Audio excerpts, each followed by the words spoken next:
Boa noite, Valéria Cristina de Faria, engenheira civil. É uma honra ter você aqui, minha amiga da CCR. Que honra ter uma profissional do seu gabarito aqui conosco, tá? Para falar sobre rodovias bem conservadas, ruas bem conservadas, né? Então, eu já vou aqui para o currículo dessa magnífica mulher que está aqui conosco, rapidão, para ela começar, hein? VaptVupt. Vou compartilhar a tela aqui com vocês, compartilhando. Pessoal, então, essa engenheira que está aqui é a Valéria Cristina de Faria, engenheira civil. Ela é especialista em gerência de pavimentos asfálticos, tá?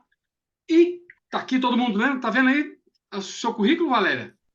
Tá? Tá aparecendo. Tá aparecendo? Beleza. Tá, Engenheira sim. civil pela Universidade de Taubaté, pós-graduada em infraestrutura pelo ITA, que é o Instituto de Tecnologia da Aeronáutica, atuou como gerente de pesquisa e desenvolvimento do Centro de Pesquisas Rodoviárias do Grupo CCR por 27 anos.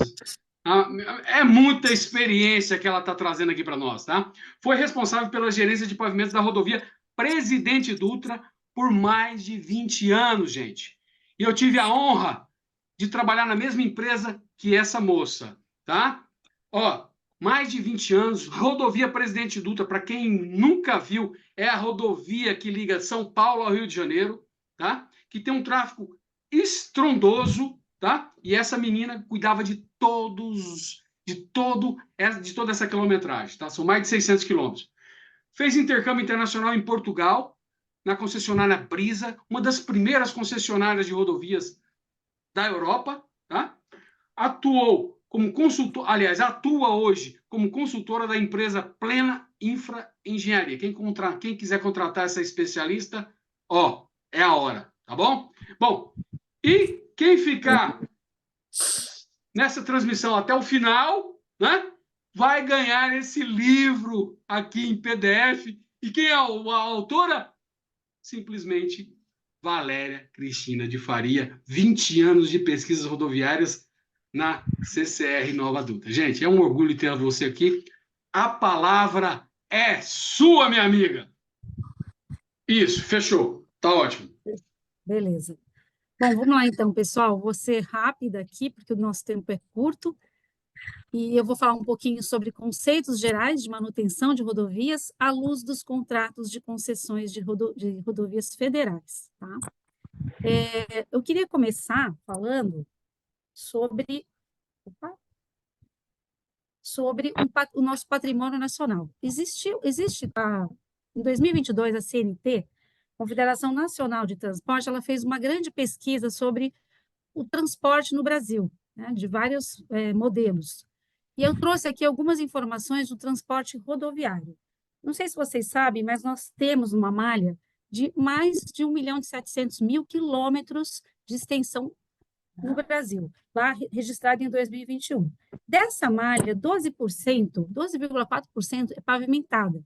Isso representa apenas 213 mil quilômetros de rodovia, sendo que 78% não está pavimentada. Tá? Então, tem muito espaço para crescer ainda nas nossas rodovias pavimentadas no Brasil. Mas um dado mais relevante que eu queria mostrar é que em 2021 foram registrados 52 mil acidentes de trânsito com vítimas nas rodovias federais, 1,7% a mais do que registrado em 2020. Então, o que significa? Que está crescendo o número de acidentes na maioria das rodovias do nosso país. Tá? E mais um dado importante, que 53% são automóveis e apenas 2,6% são caminhões, mas as principais rodovias do nosso país, tem muito caminhão, né, trafegando por aí. Outro dado importante é que 66% dessas rodovias avaliadas, não foram todas, né, uma parte delas foram avaliadas, elas apresentam problemas no estado geral. 55% desses trechos avaliados têm problemas no pavimento. Então, assim, a gente ainda tem muitos problemas no pavimento, a gente precisa aperfeiçoar a técnica da pavimentação no nosso país. Existem outros problemas também de deficiência de sinalização, e 64% avaliados foram falhas de geometria. Todos esses problemas apresentados nas rodovias ajudam, né, nesse número aí de acidentes que a gente está vendo. Então, eu acho que é uma coisa a se pensar. E o que está acontecendo hoje? Tem uma pesquisa similar como essa na cidade de São Paulo? Vocês sabiam que a cidade de São Paulo é a 8ª cidade mais populosa do mundo, com 17 mil quilômetros de vias, que somam mais de 196 milhões de metros quadrados? Vocês conseguem imaginar o que é isso, né? E como gerenciar esse patrimônio? Como identificar essas necessidades da malha viária? O que fazer? Onde fazer? Como fazer? Quanto custa manter, né, os pavimentos? Não adianta a gente só reclamar, a gente precisa entender tecnicamente o que acontece com as nossas vias. Bom, em 95, o governo federal, tentando buscar, né, uma forma de melhorar essa situação, criou ali a Lei 89 e 87, que são a lei mais conhecida como a Lei das Concessões, tá?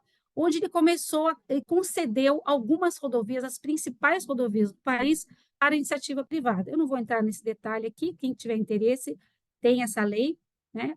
Pode pesquisar na internet que vocês vão encontrar.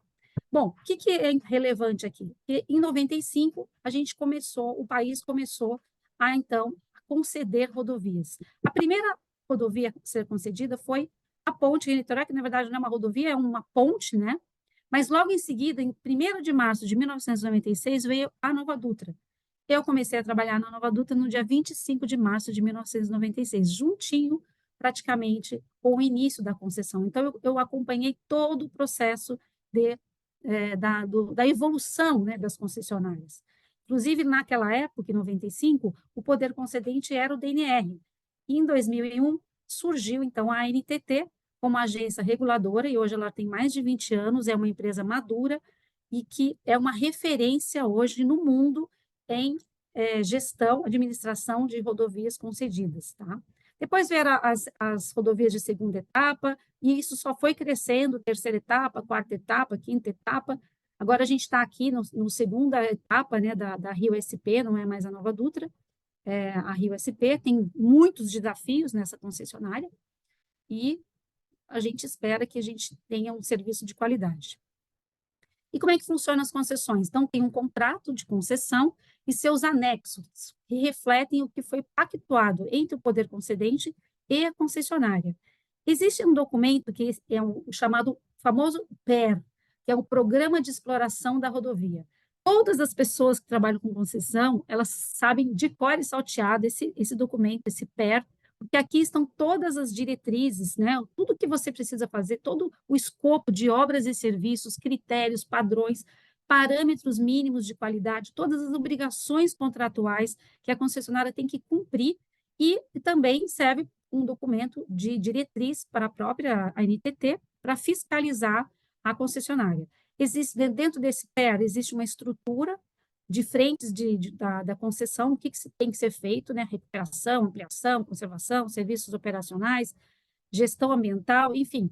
É um documento extremamente importante, né? Quem também tiver interesse, acessa o site da NTT, que você vai conseguir saber todos os PERs de todas as concessionárias. Então, se você quiser saber o que um programa de concessão vai ter naquela determinada rodovia, esse documento vai ter detalhado o que vai ser feito. Então, falando um pouquinho dessas frentes de manutenção, entrando um pouquinho mais no cerne da nossa apresentação, quando uma concessionária assume uma rodovia, ela tem lá os trabalhos iniciais, que nos primeiros 12 meses, normalmente, ela precisa cumprir com muitas obrigações, tá? Mas são condições mínimas de conforto e segurança para melhorar a qualidade da rodovia, para entregar para o usuário, e ela tem que construir, no mínimo, uma praça de pedágio para que haja, então, a cobrança, né? O início da cobrança. Tudo isso vai passar por uma fiscalização e uma aprovação pela NTT para que seja realmente aprovada essa cobrança de pedágio. Em seguida, entra na fase de recuperação da rodovia. Essa recuperação tem um cunho estrutural, são investimentos muito maiores, e qual que é o objetivo? É que essas obras elas atendam a todos os parâmetros de qualidade. Eu vou falar um pouquinho desses parâmetros um pouquinho mais para frente, mas o que é importante aqui é que sejam obras duráveis, tá? Elas têm que durar 10, no mínimo 8, 10 anos, para que depois elas possam passar por algumas manutenções, poucas manutenções, porque um contrato de concessão normalmente são 30 anos, né? Hoje, ultimamente, os últimos contratos, eles têm vindo com 30 anos de concessão. Então, é importante que nesse período aqui da recuperação, a concessionária consiga realmente transformar a rodovia numa rodovia robusta, segura, confortável e atendendo a todos os parâmetros. E depois ela vai entrar na fase de manutenção, que representa o 6º ano até o último ano de concessão, que é o 30º, no caso. Bom, as frentes de ampliação, né, na maioria dos contratos existem lá obras de duplicação, terceiras faixas, vias marginais, dispositivos em nível, quer dizer, uma série de obras de ampliação, de melhorias que a rodovia, a concessionária vai ter que construir, né, novos acessos, novos duplicações, enfim, para melhorar o fluxo o nível de serviço e o fluxo da rodovia.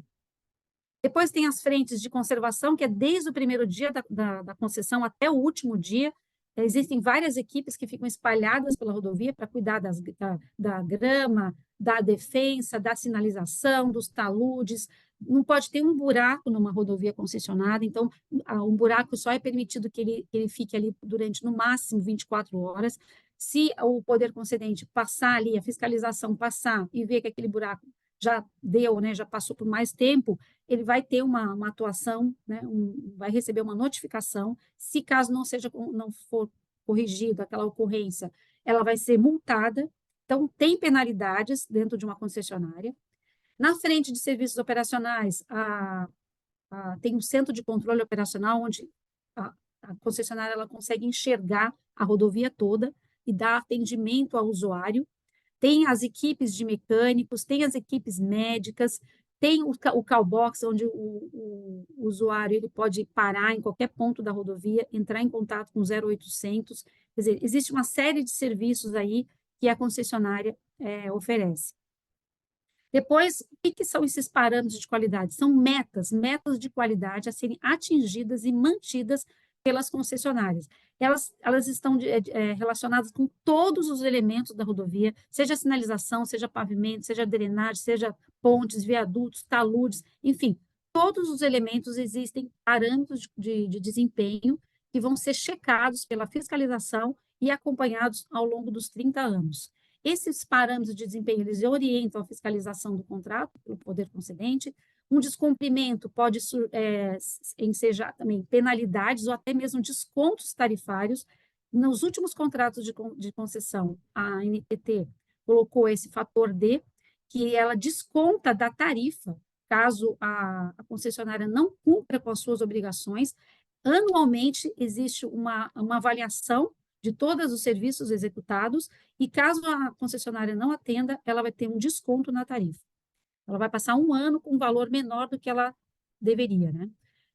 Eles compreendem também escopos de serviços a serem prestados, porém, a escolha de engenharia fica por conta da concessionária, por conta e risco da concessionária, mas ela tem que saber que, ao final de uma obra, ela vai ter que cumprir com todos os parâmetros, ela vai ter que provar que todos os parâmetros foram atendidos.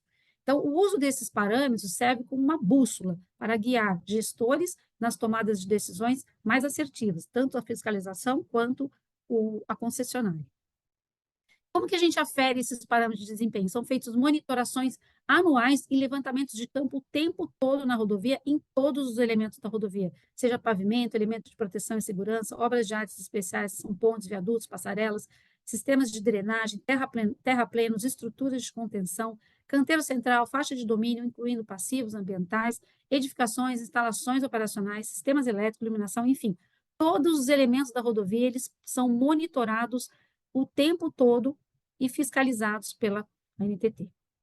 Bom, a ANTT, como é a forma de fiscalização dela? Ela pode passar na rodovia e ver um defeito, uma ocorrência, e notificar a concessionária, ou ela pode, inclusive, fazer um auto de infração, que já é uma penalidade maior e que enseja em multas. Tá? Então, a concessionária tem que estar muito atenta, porque ela pode ser multada a qualquer momento. Os parâmetros monitoráveis, né, como eu falei, são entregues relatórios anuais de todos esses esses elementos. No caso do pavimento, quando eu fazia a monitoração, só do pavimento gerava um relatório anual de 2.400 páginas, de tantos dados que eram necessários para mostrar como estava o andamento, a evolução da qualidade do pavimento. Bom, como fazer essa evolução da qualidade? Como atender às necessidades e expectativas do usuário, né? Então, a gente normalmente tem visto muitas rodovias num estado degradado, né, como a gente está vendo nessa imagem aqui, e a expectativa é uma imagem como essa. Então, hoje, as concessionárias, elas buscam entregar para o usuário uma rodovia segura e confortável. Bom, dentro daquele daquele documento que eu falei, tem um escopo de serviços, de trabalhos iniciais, de recuperação, de manutenção. Então, todos os serviços estão detalhados lá dentro desse documento. E também todos os parâmetros de todos os elementos. Aqui eu trouxe só um exemplo do pavimento, mas tem de todos, são várias páginas dentro desse documento que demonstram, né, em cada etapa da concessão, vai ter 9 meses para cumprir, 12 meses, 5 anos, quer dizer, cada parâmetro tem o seu tempo determinado e o seu valor admissível. Então, aqui eu trouxe alguns exemplos para vocês. Por exemplo, você passa na rodovia, vê que tem muito remendo, então não pode ter esse excesso de remendo. Então, tem que ter uma ausência de áreas excessivamente remendadas, na proporção máxima de 20 reparos a cada 1 quilômetro e 4 reparos a cada 100 metros. Então, esse aqui é um dos parâmetros de pavimento. Outro parâmetro, a ausência de áreas exudadas superiores a 1 metro quadrado. Esse tipo de defeito é extremamente perigoso e vai contra a segurança do usuário. Ele transforma o pavimento num pavimento liso. Então, um dia de chuva, mesmo sem chuva, às vezes, é perigoso ter um acidente, uma derrapagem. Então, é proibido ter esse tipo de defeito na rodovia. Nos primeiros 12 meses já tem que ser corrigido, caso haja esse defeito. Ele precisa ser corrigido no máximo em 12 meses, e depois disso, nunca mais ele pode aparecer. Caso ele apareça, precisa ser corrigido imediatamente. Existem também tipos de ensaios que verificam a superfície do pavimento, como esse daqui, de mancha de areia. Eu não vou entrar em detalhe, mas esse ensaio, ele avalia a macrotextura na superfície, tá? Então, existem tecnologias hoje que a gente consegue enxergar como está a performance do pavimento, tá? Nesse caso aqui, no 5º ano, ele já tem que ser atendido também, conforme as orientações aqui da norma. Esse aqui é um outro equipamento que mede o atrito, a resistência à derrapagem, então, que se está oferecendo também segurança para o usuário na superfície do pavimento, também tem prazo para trazer toda a condição da rodovia nessa situação. Esse tipo de defeito aqui jamais pode ter numa rodovia, né? Inclusive, a exigência desse parâmetro é extremamente rigorosa. No 5º ano, ele fala em 5 milímetros. 5 milímetros é praticamente imperceptível a olho nu. Você quase não vê esse defeito, essa medida, vamos falar assim, né? Não seria nem chegar a ser um defeito. No caso dessa fotografia que a gente está vendo, deve ter em torno de, sei lá, 10 centímetros, né? Muito profundo. Isso, num dia de chuva, pode causar aquaplanagem, derrapagem, então, muitos acidentes por conta de um defeito como esse. Percentagem de área trincada, também você tem que evitar trincamentos na rodovia. No caso aqui, no 6º ano, ele permite que você tenha apenas 7% de trincamento em toda a rodovia. Então, também é um parâmetro extremamente exigente e rigoroso, que a concessionária tem que estar atenta, porque ela pode ser multada caso haja um valor maior do que esse apresentado. Também existem os pavimentos de concreto, que tem uma série também de tipos de defeitos que também não são permitidos e precisam ser corrigidos. Inclusive, em 9 meses, ela pede para corrigir todos esses defeitos. Então, uma rodovia que tem muita área de pavimento de concreto é complicado, porque é um serviço muito manual para ser corrigido. Então, é um trabalho extremamente difícil de atender, é um parâmetro difícil de atender. Degraus também, não pode ter degrau entre faixa e acostamento, tem que eliminar todo esse degrau. Então, a ausência total até o 5º ano da concessão. Existem outros equipamentos também que conseguem medir o conforto que o usuário sente ao trafegar pela rodovia. Então, existe um equipamento que você traça o perfil longitudinal da rodovia. No caso aqui, esse gráfico, a representação gráfica aqui, estão 400 metros de rodovia, e essa linha tracejada seria o parâmetro exigido pela ANTT. tudo que está acima, nessa linha, essa linha preta, ela não está atendendo. Então, eu teria que fazer uma obra para fazer uma correção de todos esses pontos, né, para trazer o valor abaixo de 2,7. Então, também é um dado extremamente rigoroso que, mesmo às vezes fazendo uma obra nova, a própria obra ela pode gerar uma irregularidade, que precisa estar sempre atento, que os serviços precisam, esse controle da qualidade tem que ser feito antes, durante e depois de uma obra. Aqui também existe um equipamento hoje que você consegue verificar a capacidade estrutural do pavimento. O pavimento ele é feito por várias camadas e durante a passagem de um veículo, né, com a aplicação da carga, o pavimento ele sofre uma deformação. Esse equipamento ele é capaz de medir essa deformação e conforme o valor dessa deformação, o pavimento apresenta deficiência estrutural. Ele não vai suportar o tráfego que vai passar nos próximos anos. Então, você precisa fazer uma obra de correção. Eu vou mostrar um pouco para frente o tipo de obra que é feita. Mas existem tecnologias não destrutivas onde você consegue avaliar toda a estrutura de uma rodovia. Esse outro equipamento aqui consegue fazer um scanner da superfície do pavimento.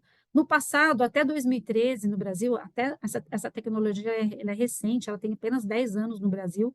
Antigamente, a gente fazia levantamento a pé, independente da extensão da rodovia. Se fosse 1.000 quilômetros, 500 quilômetros, a gente só tinha a mão de obra de pessoal, né, para andar a pé na rodovia, registrando todos os defeitos. Hoje não, hoje um equipamento de alto rendimento, em uma semana a gente consegue fazer todo o levantamento da rodovia e trazer para o escritório todas as informações, seja uma visão panorâmica, seja um scanner, seja uma planilha. Então, a gente consegue identificar, classificar, medir, planilhar e fazer análises de custo, planejamento de médio e longo prazo do que você precisa fazer, você consegue priorizar o que é pior, o que é melhor, o que pode esperar, o que tem que fazer imediatamente. Então, esses equipamentos, eles foram realmente um divisor de águas na gestão de pavimentos. Então, ele contribuiu muito para uma gestão muito mais racional, você saber otimizar melhor os seus investimentos. Então, aqui, com todas essas informações, inclusive, a gente pode detalhar um projeto, a gente pode desenvolver um projeto muito mais racional, como eu acabei de falar, identificando aqui os pontos onde não estão atendendo e você fazendo as obras exatamente onde o pavimento precisa. Não ficar colocando, às vezes, obra em lugar onde o pavimento não apresenta nenhum tipo de defeito. Que a gente vê muito por aí, às vezes colocando reforço em cima do pavimento em lugar que não era necessário. Bom, depois que a gente executa, então, todos os levantamentos de dados da rodovia, identifica as necessidades da via, executa os projetos, né, elabora os projetos, detalha esses projetos, a gente vai para a obra, vai para a pista para poder executar as obras, então. Então, a gente geralmente começa com a drenagem, né, para tratar, tirar essa água que está nas camadas inferiores, tratar as camadas inferiores para depois começar a tratar a superfície. Aqui é um tipo de solução muito utilizada hoje nas concessionárias, que é a fresagem, né? Acho que a maioria das pessoas devem conhecer essa fresagem, porque ela ataca aonde tem o defeito. Normalmente, depois que a gente termina a obra, fica até aquela colcha de retalhos, né? Que a gente chama de colcha de retalhos. E também pode vir depois com um reforço, um revestimento. Então, quando você tem um problema de deflexão que não está atendendo, você vem aqui e coloca mais uma camada de reforço nesse pavimento, mas isso tudo com tecnologia, isso tudo com visão não destrutiva do pavimento, você consegue identificar exatamente onde estão as necessidades, né?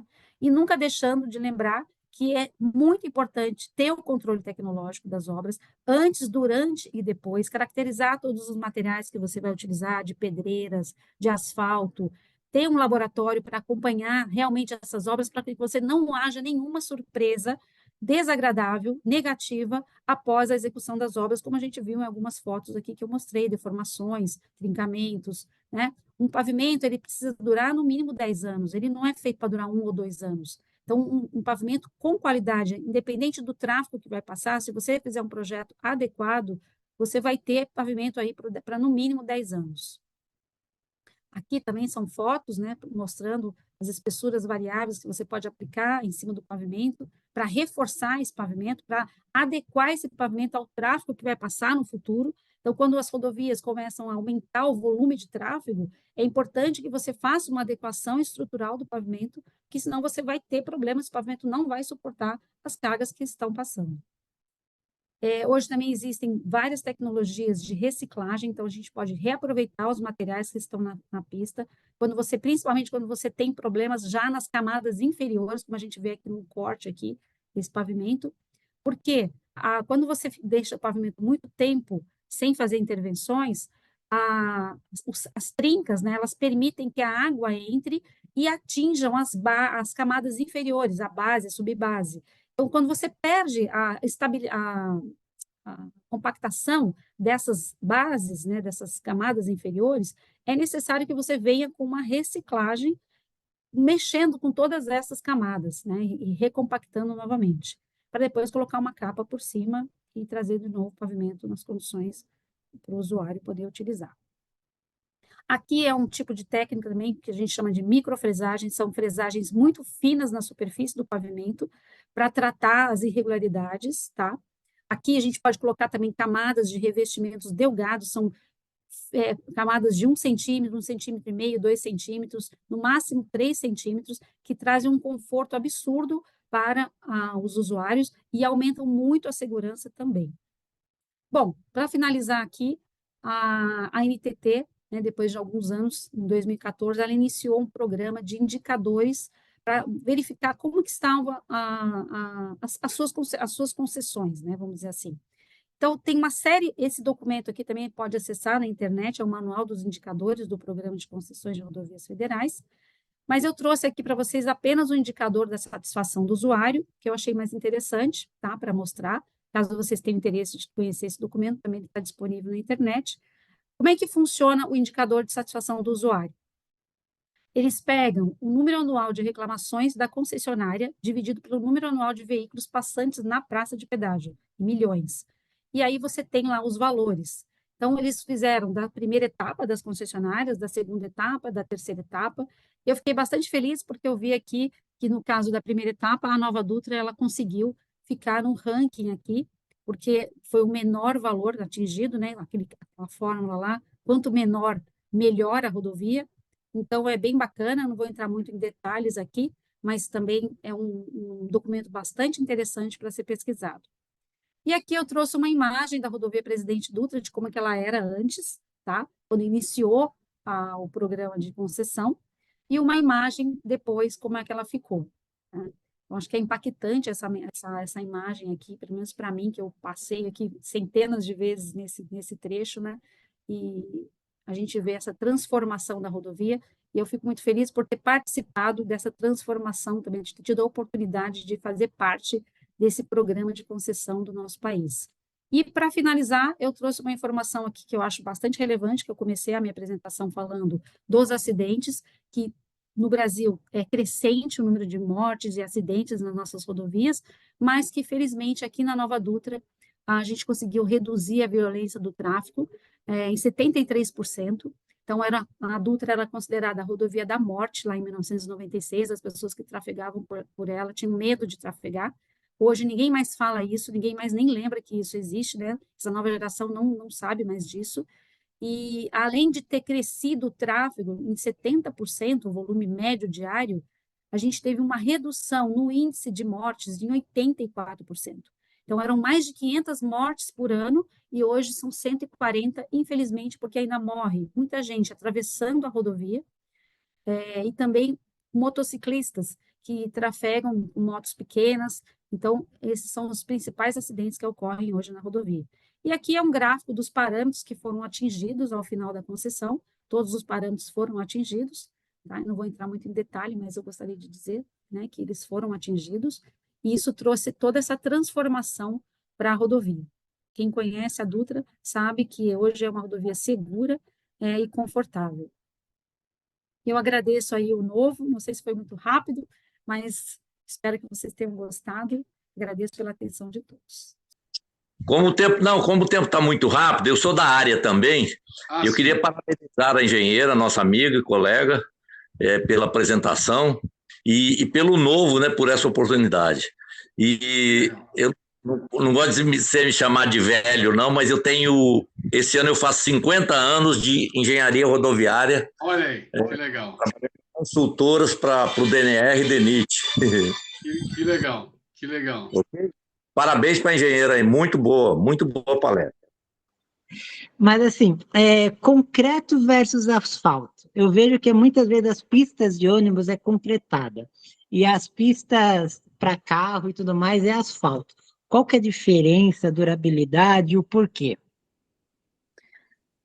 Essa é uma pergunta que todo mundo quer saber, mas é um pouco difícil de responder. O que acontece? Os pavimentos de concreto, eles são muito caros no início da obra. Então, quando você tem que implantar uma rodovia ou um trecho em pavimento de concreto, tem que implantar uma rodovia, você fica lá, você até faz um projeto de restauração, você faz o projeto de implantação, dimensionamento para pavimento de concreto e para pavimento flexível. Só que, normalmente, o pavimento flexível, primeiro que ele já ganha no custo.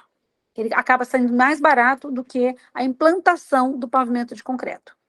E também, o que acontece? No Brasil, o que a gente tem visto, historicamente, que os pavimentos de concreto, eles estão muito mal construídos.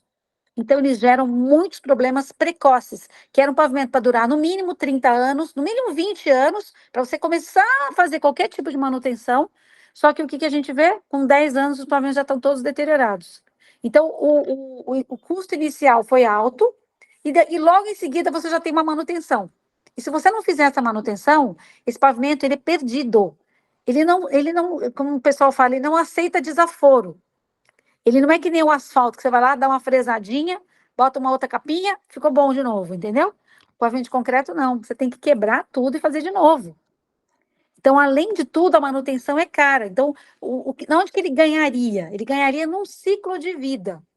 Se você fizer um ciclo de vida, comparando com um ciclo de vida de 30 anos, por exemplo, de um pavimento flexível, se ele fosse bem construído, se ele fosse...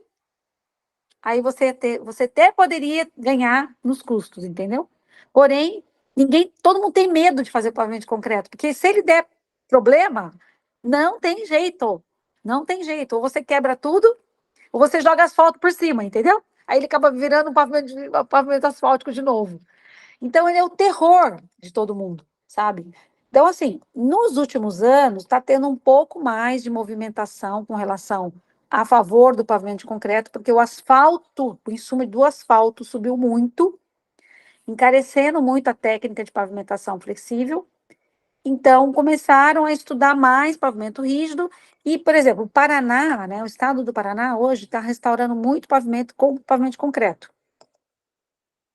Tem bastante coisa. Agora, se você andar na BR-101, lá no Nordeste, tem 1.000 quilômetros de pavimento de concreto, você chora. Você chora. Porque você olha assim, você fala, gente, vai fazer o quê com esse pavimento aqui agora? Todo trincado. Entendeu? Então, assim, eu não sou a favor de construir pavimento de concreto. Eu assim, como gestora de pavimento, se eu tivesse que tomar uma decisão dentro de uma concessionária, tem que construir uma marginal, vamos fazer de concreto ou vamos fazer de asfalto? Eu sempre falaria para fazer de asfalto. Entendi. Né? Toda a experiência que eu tenho. E olha que eu monitorei durante 20 anos um pavimento de concreto que foi construído na Dutra, que felizmente ele até foi bem construído. Só que quando você começa a intervenção, por exemplo, tem um alto volume de tráfego. Aí, para fazer essa manutenção, ele é uma coisa artesanal. Você tem que fazer placa por placa. Entendeu? Não é que nem um pavimento por exemplo, em uma noite eu consigo fazer 1 quilômetro de pavimento flexível, de fazer a correção do pavimento flexível. No pavimento de concreto, em uma noite eu vou fazer 1 ou 2 placas de 5 metros. Então, imagine se eu tiver uma rodovia inteira de pavimento de concreto, quanto tempo eu vou levar para fazer uma intervenção? Por exemplo, eu mostrei aqui que a NTT não permitiria os defeitos lá no pavimento. Imagine se você tem uma rodovia muito extensa de pavimento de concreto, você assume uma concessionária e você tem 9 meses para tratar todos os defeitos. Você não dá conta. Você não dá conta, simplesmente, você não dá conta. Porque é humanamente impossível, entendeu? Só para você ter uma ideia, a Dutra, ela tinha 5.800 placas de concreto, que não é tanta coisa, tá? Mas para tratar uma a uma é bastante coisa. Aí eu fiz um levantamento nessas 5.800 placas e identifiquei que 1.700 precisaria de manutenção urgente. Essa 1.700 demorou 3 anos para a gente restaurar. Imagina, 1.700 não é nada, perto de uma rodovia de 1.000 quilômetros. Entendi. E aí quando restaura, já tem outras 1.000 precisando restaurar. Quando eu terminar esses 3 anos, que era aquela 1.700, eu vou ter que fazer os outros 1.000 e pouco, entendeu? Então, assim, seria uma dor de cabeça para um gestor e para ele cumprir um contrato de concessão, porque você vê quantas. Eu não trouxe nada aqui. Essa apresentação foi totalmente superficial. Tem N parâmetros, inclusive de pavimento, muitos eu não trouxe aqui, que a gente tem que cumprir. Se você não cumpre, você toma multa, você desconta a sua tarifa, né? O valor da tarifa começa a cair e gerando prejuízo para a concessionária. E já colando numa segunda coisa relacionada a isso. Você comentou que o tempo de vida é 10 anos de uma pavimentação, mas assim, o asfalto de outros países, de outros lugares do mundo, que eu já ouvi falar que o asfalto nosso é um asfalto ruim, ou a forma que a gente constrói é uma forma ruim. E aí as pessoas comparam e eu não sei o quanto isso é verdade, narrativas, né, que o pessoal compara com asfalto de uma pista de avião, que eu sei que realmente lá é um outro tipo de preparo, né? Realmente existe uma má qualidade de asfalto, de preparação. O que você me fala de como são feitos? Falta de Realmente dura 10 controle anos? tecnológico. Falta de engenheiro. Tem uma tela da minha apresentação, que eu falo de laboratório, caracterização de materiais, projeto de mistura asfáltica, o antes, o durante e o depois do controle tecnológico numa obra. O que a gente conseguiu na Dutra, né? Nós tínhamos lá, tem até hoje, né, um dos maiores centros de pesquisas de pavimentação do Brasil. A CCR, ela investiu 5 milhões lá em 2010 num laboratório de 800 metros quadrados, mais moderno do país. E esse laboratório, antes desse laboratório, também a gente tinha um laboratório, desde o início da concessão, em 99 foi implantado o primeiro laboratório da CCR, e de 99 até o final da concessão da Nova Dutra, não vou falar dessa outra, vou falar só do período da Nova Dutra, esse centro de controle, esse laboratório, esse centro de pesquisa, ele atuou em pró de buscar novos materiais, novas tecnologias. Eu construí N trechos experimentais para testar produtos e técnicas para melhorar a qualidade do pavimento. E quando a gente fazia... tinha trecho lá na Dutra que durava 15 anos. E isso monitorado, ano a ano, registrado, informações registradas, tudo direitinho, porque eu construí um banco de dados lá na Dutra, eu e minha equipe, né? De mais dos 25 anos da Dutra, tudo foi registrado. Talvez seja o maior banco de dados sobre pavimento do país, porque desde o primeiro dia de concessão, 1º de março de 96, até o último dia, que foram 26 anos, na verdade, porque eram 25, mas aumentou um ano, estendeu um ano, né? Tudo foi registrado, todas as obras foram registradas, o que fazia nessa obra, que data, que tipo de materiais, tudo. Com esses registros, a gente conseguia fazer um acompanhamento par e passo, entendeu? Você conseguia ver certinho quanto que durava, por que não durava, que deu problema. Então, por que a gente fez na última intervenção que aqui apareceu o problema com 5 anos? Vamos procurar ver o que está acontecendo nesse ponto, vamos tratar melhor, vamos tratar as camadas inferiores, vamos colocar dreno, vamos colocar reforço. Então, assim, era um tratamento cirúrgico, sabe, no pavimento. Uma transformação mesmo do pavimento. Não era simplesmente, faz uma obra aí. Não, era uma coisa olhada, assim, com lupa, sabe? Detalhado mesmo, olhando todos aqueles parâmetros que eu falei e muitos outros. Buscando a solução correta, que tipo de material que a gente vai colocar aqui, que tipo de mistura, quais os agregados, o asfalto, entendeu? Então, era uma coisa muito minuciosa mesmo, sabe? Assim, um acompanhamento para, tipo assim, visando durabilidade. O meu o meu negócio era ver o pavimento durar. Então, eu ia atrás de soluções que tinham durabilidade. Só para você ter uma ideia, não sei se você tem noção, talvez não, uma restauração de pavimentos, ela pode custar 1 milhão a 2 milhões, 1 quilômetro. Preço de um apartamento de luxo, praticamente. Para fazer uma restauração. Então, se você gasta 1 milhão, 1 milhão e meio, se você não fizer durar 10 anos, o negócio quebra. Mas isso, você está falando, da CCR, né? Mas, assim, toda essa tecnologia, ela é da CCR ou é uma tecnologia, é um conhecimento público que pode e deve ser usada por qualquer outra empresa? Hoje, no Brasil, existem algumas empresas que prestam os serviços para fazer aqueles levantamentos que eu mostrei. Hoje, a CCR está comprando aqueles equipamentos também para ela ter. Ela tinha, na minha época, lá, ela tinha alguns equipamentos, mas agora ela está comprando equipamentos mais sofisticados, esses que eu falei, que escaneiam o pavimento, que você consegue saber onde estão os defeitos, tal. O FWD, que dá para você fazer a avaliação estrutural do pavimento, a irregularidade, que dá para você saber onde tem os defeitos de desconforto. Alguns equipamentos ela tem, outros ela já está adquirindo. Mas no mercado brasileiro hoje, existem empresas que prestam serviços e têm esses equipamentos para oferecer para vocês, por exemplo, a prefeitura quer fazer um levantamento, né, das principais vias da cidade. Então, você tem hoje, você pode contratar empresas brasileiras que vão te entregar esse trabalho, entendeu? Inclusive, a Prefeitura de São Paulo tem isso, tá? Ela fez aí uma campanha, se você entrar na internet, eu achei até aqui na internet, ela fez uma campanha, a maior campanha, parece, de levantamento de dados dos pavimentos das vias, não sei se 100%, acredito que não, mas ela deve ter escolhido, né, os principais pontos para fazer uma avaliação estrutural e funcional desses pavimentos, para poder traçar prioridades, entendeu? Porque o que acontece? É humanamente impossível, sem essa tecnologia, você saber se a rua X está pior do que a rua Y.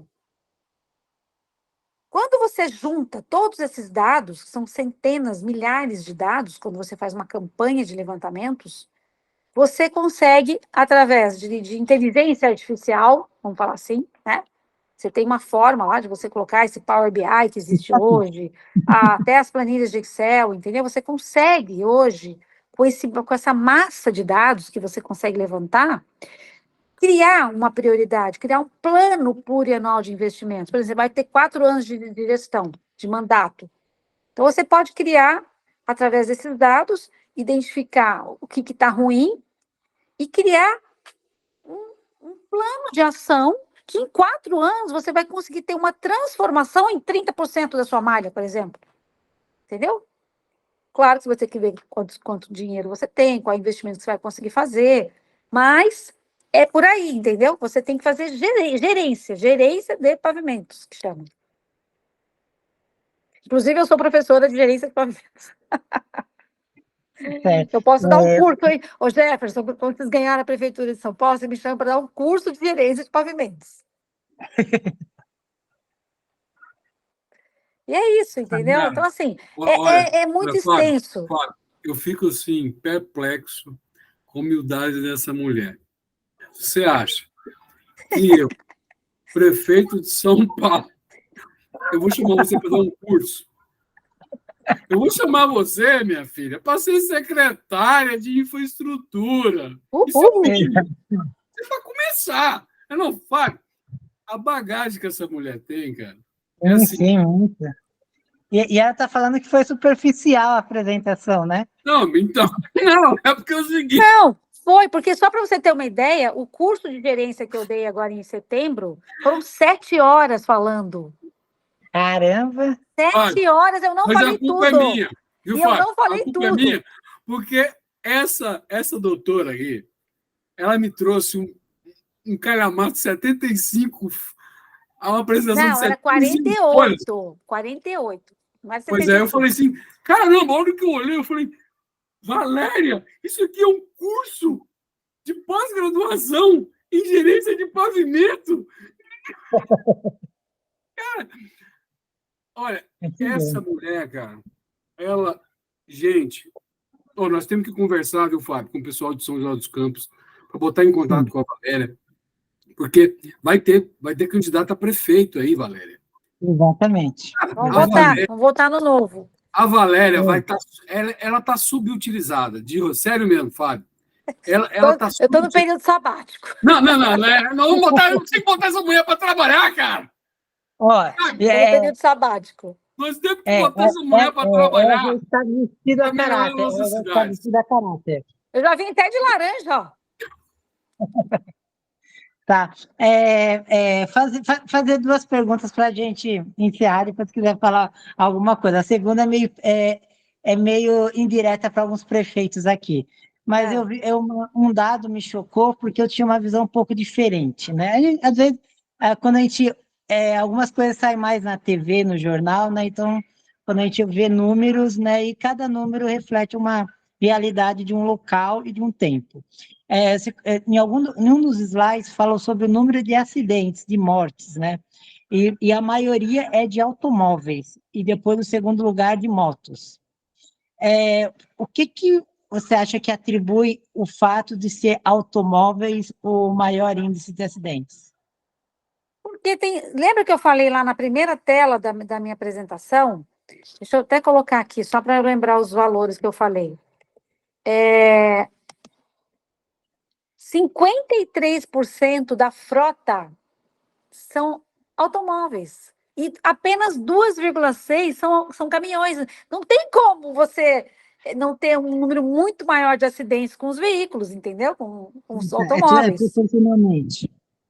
Eu atribuo a isso, né? Porque a probabilidade de acidentar um veículo, um automóvel, pela quantidade que tem, é muito maior do que de caminhões. E os caminhões, eles estão mais trafegando nas rodovias, né? Nas cidades, você quase não tem caminhão, né? Você tem veículo, automóvel.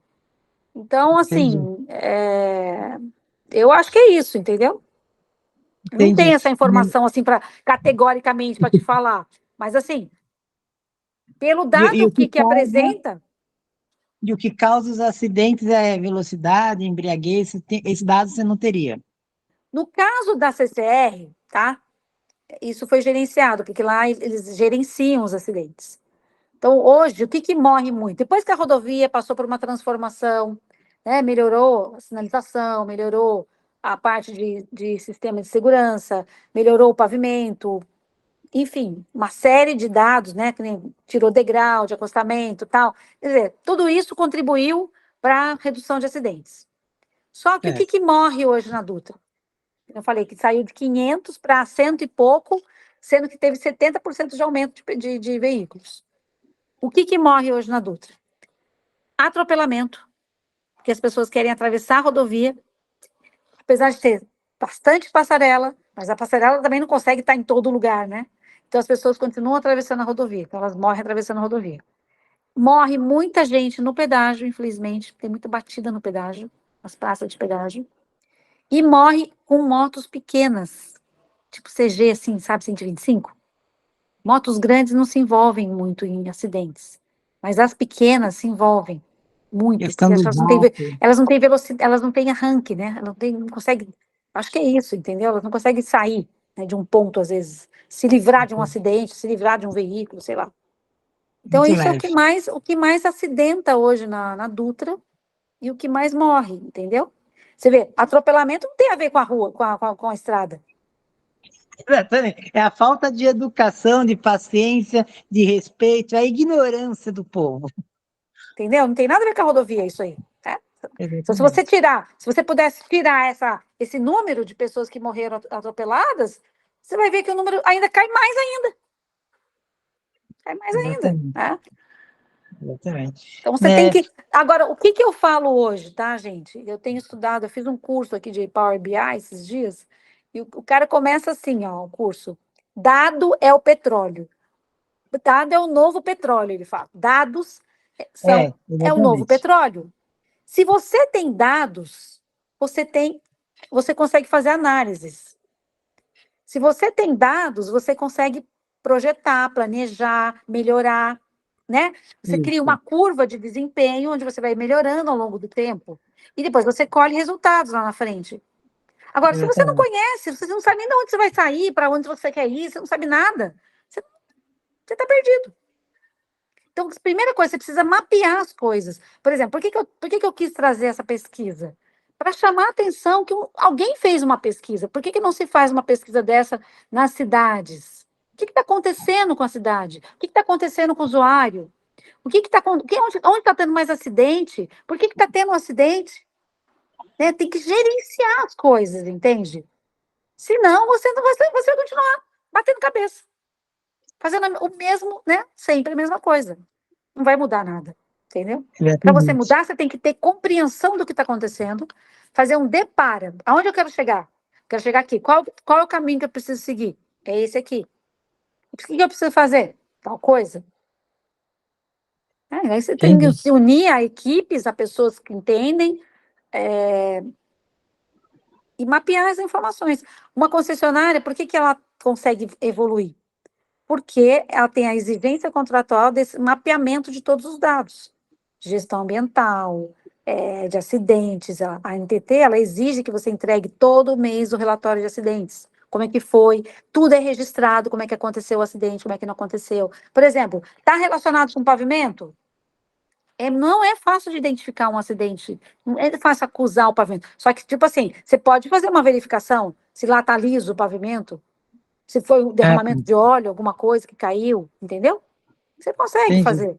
Então, você vai criando formas, relatórios, maneiras, né, de você fazer essa gestão e vai botando num banco de dados. E hoje, com a inteligência artificial, com todos esses softwares, né, Power BI da vida, você consegue fazer muita coisa hoje.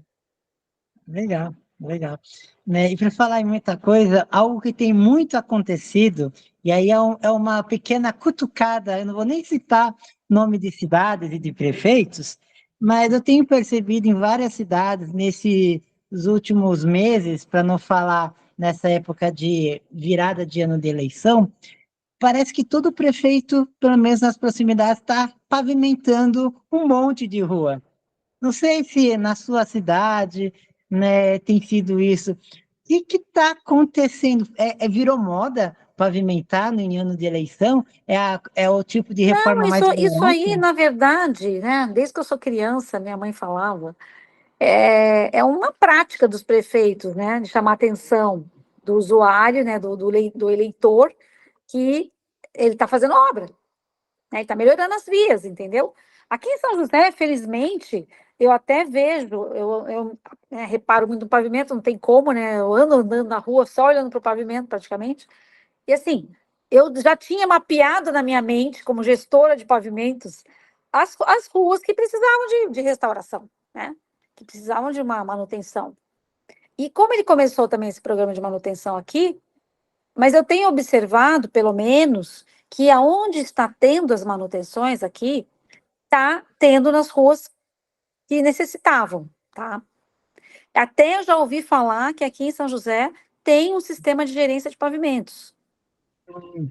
Até mesmo contratado por uma empresa que é daqui de Jacareí, que é uma empresa que presta serviço para as concessionárias, é uma empresa muito conceituada. E eu já ouvi que essa empresa dá um suporte aqui na prefeitura de São José, entendeu?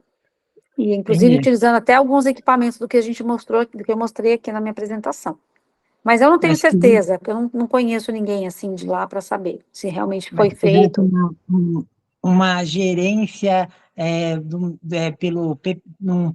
PPA, né, num plano de 4 anos, poderia estar tendo recapeamentos e tal, por um longo prazo durante todo o mandato, e não apenas no ano de eleição, né?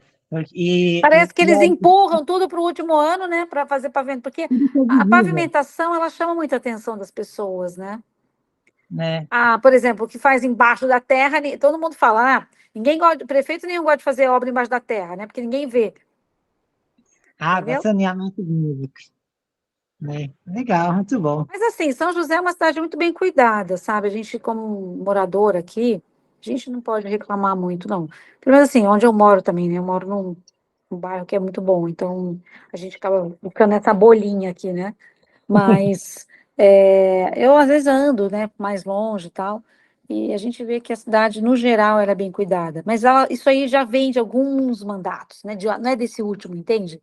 Já vem de um passado aí, de uns 15 anos, mais ou menos, que pessoas, né, um pouco mais responsáveis assumiram o poder, e a gente vê obra. Agora, no detalhe, eu não conheço. Eu não estou envolvida, então eu não conheço. Não posso te falar se está indo bem, se está indo mal, mas o visual que a gente vê parece que está indo bem.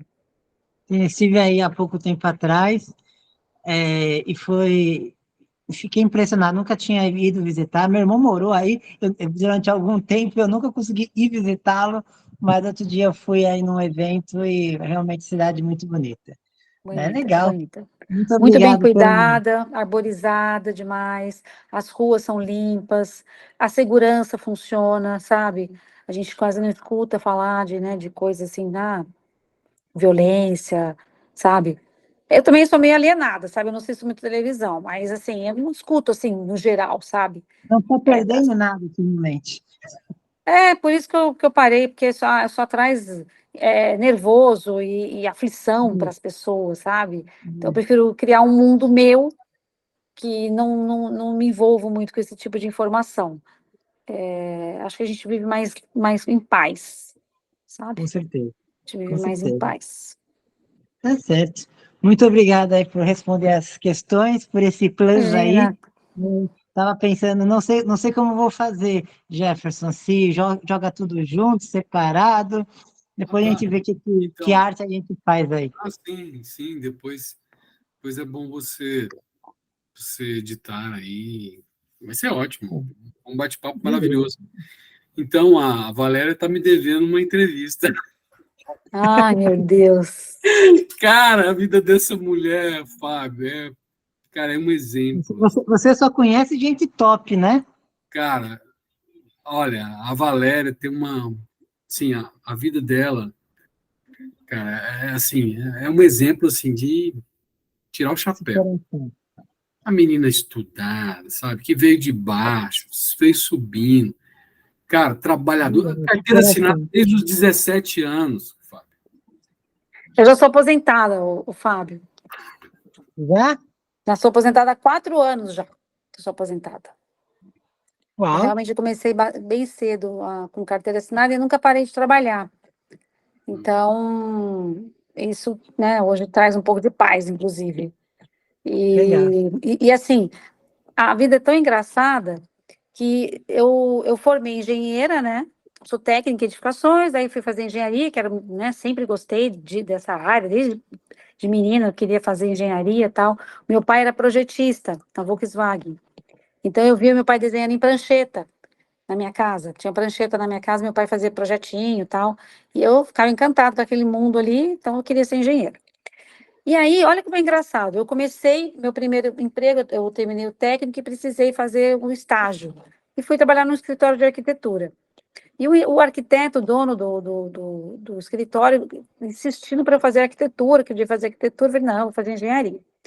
Aí eu comecei a fazer engenharia e já entrei para trabalhar no DR de Taubaté, estrada. Sem eu buscar. Eu fui convidada por uma pessoa que tinha trabalhado junto comigo, olha, tem uma vaga lá de desenhista, você não quer ir? Ah, eu falei, tá bom, vou. Aí comecei a trabalhar com estrada. Eu era desenhista lá de seções transversais. Aí, 2 anos depois, eu fui convidada por uma outra pessoa para trabalhar na construção da Carvalho Pinto, ainda já fazendo engenharia. Fiquei 4 anos trabalhando na construção da Carvalho Pinto, inaugurou a Carvalho Pinto. Quando acabou a Carvalho Pinto, começou a Dutra. Aí eu mandei meu currículo, fui fazer uma entrevista, fui contratada, porque eu já tinha lá uma experiência com rodovias, então eles estavam buscando, e naquela época era escasso, gente que trabalhava com rodovia, não tinha ninguém, assim, é só gente do DNR ou do DR. Não existia gente assim na área privada que trabalhasse com rodovias, entendeu? Aí, como eu tinha tido essa experiência trabalhando, né, na construção da Carvalho Pinto, eu fui facilmente contratada pela CCR, que não era nem CCR na época, que era só Nova Dutra, porque a CCR não começou com CCR, ela começou pela Nova Dutra, foi a primeira concessionária do grupo. Depois veio a Autoban, depois vieram outras, depois que eles criaram a Nova Dutra, a CCR. E aí, eu fui trabalhar em São Paulo. Eu entrei para trabalhar em São Paulo. Ia todo dia de São José dos Campos para São Paulo. 3 anos eu fiquei viajando para São Paulo. Depois, o Zé Mário, que é um engenheiro que estava lá, que ia montar esse centro de pesquisa, em 98, me chamou para vir trabalhar aqui no centro de pesquisa. Isso foi em 99. Depois de 3 anos lá em São Paulo, vim trabalhar em Santa Isabel. Fiquei 24 anos trabalhando em Santa Isabel. E fui só crescendo, aprimorando. Aí o Zé Mário saiu, eu assumi o centro de pesquisas. O centro de pesquisas, ele foi criado com o objetivo de ter um time, sabe? Um time dedicado a tudo que se falasse de pavimento, seja projeto, monitoramento, pesquisa, controle tecnológico. Então, eu fiquei envolvida esses anos todos, desde 1999 até 2023, com a gerência da Dutra, né? Mas só que não era só uma gerência de olhar. Durante 12 anos, eu assumi a elaboração dos projetos de restauração, então eu fazia os projetos de restauração, tinha uma equipe, montei uma equipe para elaborar os projetos, porque a gente terceirizava durante um bom tempo, depois a gente começou a fazer esses projetos, internalizou os projetos, e isso deu ideia para a CCR criar o time lá da Engelog, que começou a fazer os projetos. Depois que eu comecei, o presidente lá, no caso, o Avelino, na época, falou, mas por que a Valéria está fazendo os projetos? Por que aqui a gente também não faz para as outras concessionárias? Aí eu dei ideia para isso, entendeu? Então, abri as portas para internalizar. Funciona, né? Funcionava, porque a gente tinha um banco de dados, né? No meu caso, lá da Dutra, eu tinha todo aquele banco de dados de todas as informações. Então, eu já tinha mais informação do que a própria projetista que a gente contratava. Não tinha mais sentido, não fazia mais sentido contratar a projetista, sendo que a gente fazia, assim, um projeto e, assim, brincando a gente fazia projeto, né? Então, eu montei uma equipe minúscula e a gente começou a fazer esses projetos. A gente comprou um equipamento para medir a irregularidade, que é aquele de conforto lá. A gente tinha uma viga bem, que nem é um equipamento que eu mostrei aqui, que é um equipamento mais antigo, mas muito bom para levantar a deflexão do pavimento, a condição estrutural do pavimento. Mas foram muitas histórias, assim, sabe? Nesse livro tem um pouco da história. Eu estou com uma conta na cabeça no conceito de recursividade. Porque, que nem você falou, 78% não pavimentado, então nós temos 22%, certo? Por cento de pavimentação.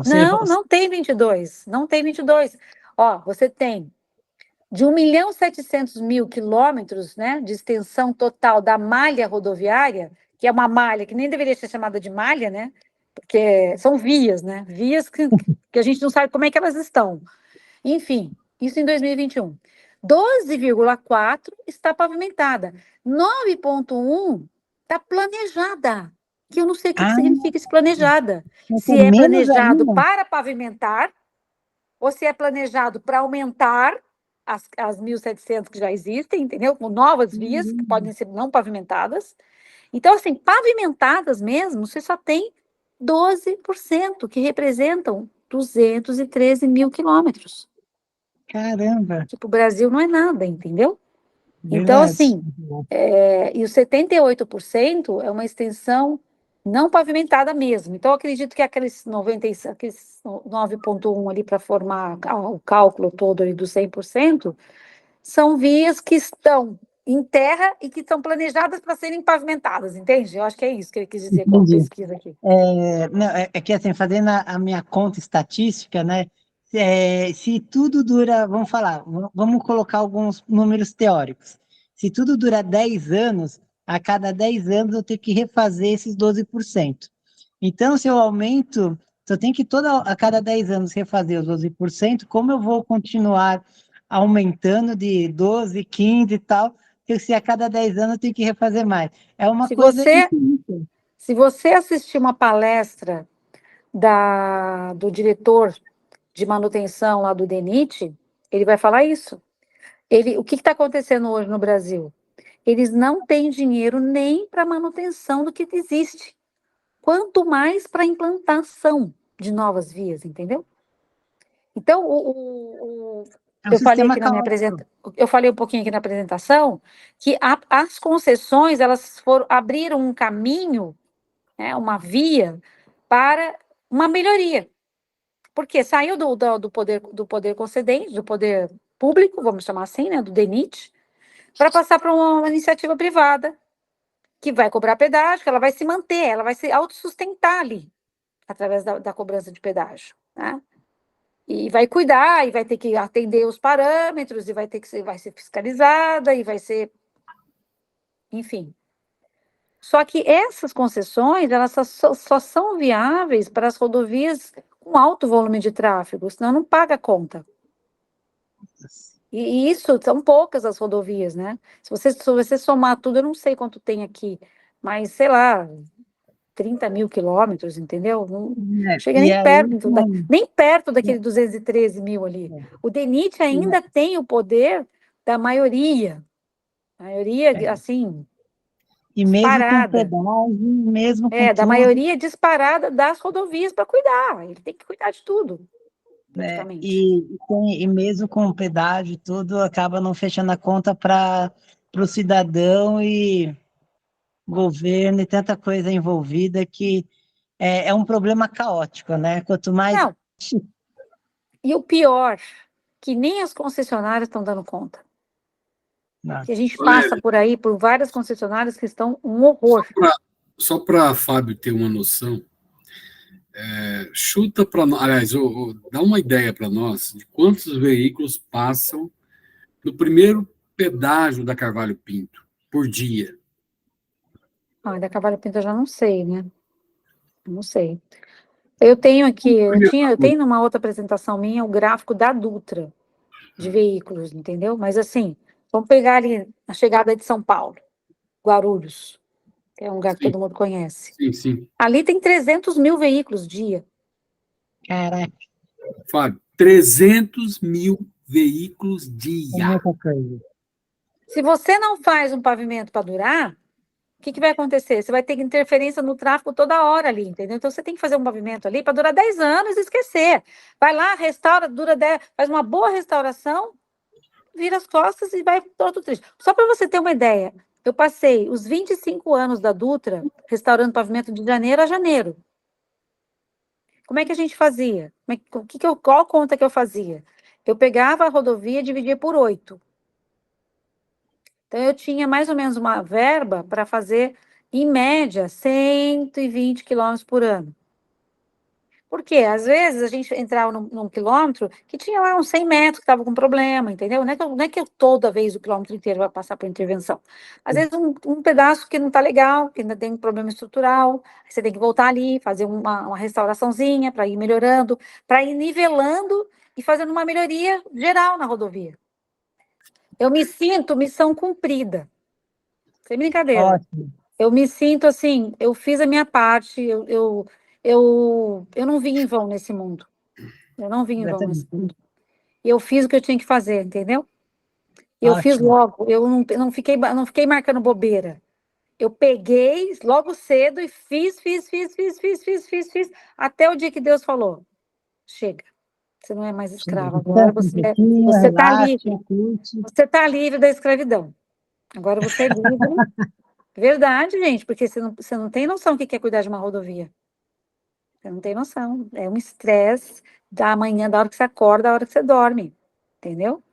Era uma responsabilidade monstruosa. Exatamente. Afinal, são vidas rodando ali todo dia. Sabe o que é uma vez por ano você ter que fazer um relatório de quase, né, que eu falei aqui, 2.400 páginas, onde todos os dados, todos, 100%, tem que estar dentro dos parâmetros. Caramba. E não era um nem dois, eram vários parâmetros, entendeu? Você tem que atender 100% da rodovia, porque a gente já estava no período de manutenção. Caramba. A gente nem dormia de noite quando a gente tinha que entregar esse relatório. É muito estresse, muito trabalho. Muito estresse, entendeu? E às vezes você mandava fazer uma obra e a obra não ficava legal. Gastava o dinheiro e a obra não vinha no resultado que você queria. Você tinha que chamar a construtora, puxar a orelha da construtora, mandar ela voltar lá para corrigir, e multar, e não pagar. sabe assim, tempo todo, de janeiro a janeiro, entendeu? Então, assim, eu trabalhei. Olha, eu trabalhei. Eu dei o sangue, suor e lágrimas.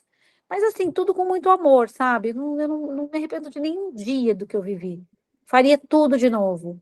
Foi muita dedicação, mas foi assim, com tanto, sabe, afinco mesmo, assim, de querer ver, assim, com aquela garra, de querer ver a coisa acontecer, de ver a coisa se transformar, sabe? De ver o resultado bom, de passar na rodovia e sentir aquele prazer. Pois, nossa, aqui eu fiz isso, deu certo. Aqui eu fiz isso. Porque, meu, não é fácil, entendeu? Entender das técnicas, entender de materiais, entender de projeto, entender de monitoramento desses equipamentos, conhecer os processos todos. Foi uma vida de estudos, além do trabalho. Além do trabalho. Legal. Mas estou descansando um pouquinho agora, ano sabático. Exatamente. Agora também vamos descansar. Nossa, até o Jefferson caiu. Vamos aproveitar e cair fora, né? Tá bom. Senão daqui a pouco ele vem. Tá mais do que na hora, já são 9h30 da noite, a hora que eu durmo. Tá ok, então. Querido, Obrigado. foi um prazer por te conhecer. tudo. Quando aparecer aqui em São José, por favor, me liga para a gente tomar um café. Sim, com certeza. Vai ser um prazer. E se vocês tiverem alguma coisa aí que vocês queiram que eu participe, vocês me ligam, me chamam. Do Com nada eu certeza. fiquei offline aqui, desculpa. Do nada eu fiquei offline aqui. A gente tava falando assim, ó, demorou o muito. Jefferson caiu, vamos fugir da reunião.